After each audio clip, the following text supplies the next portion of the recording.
আজ আমাদের বাড়িতে একটা ঘটনা ঘটে গেছে। এই মাগুর মাছটা আমাদের বাড়িতে এক পাইপের মধ্যে ঢুকে গিয়েছে কাটার সময়, এবং এটা বাইর করতে অভিযান চালিয়ে 2 ঘন্টা লেগেছে এই মাগুর মাছটা বের করতে। দেখেন কিভাবে বের করেছে। মাগুর মাছের জীবন বিলিয়ে দিছি। কোথা থেকে বাড়ি হলো এটা? হ্যাঁ এখান থেকে শুরু করো। হ্যাঁ, কোথায় কোথায় দেখি দেখি।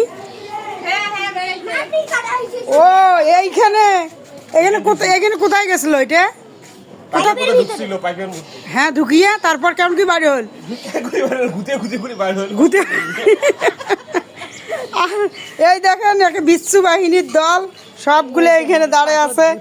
এই যে পাইপ, এই যে উদ্ধার কাজ শেষ হলো আমাদের, অবশেষে আমাদের সেই মাগুর মাছ বের হয়ে আসলো এই পাইপ থেকে। দেখেন কি অবস্থা।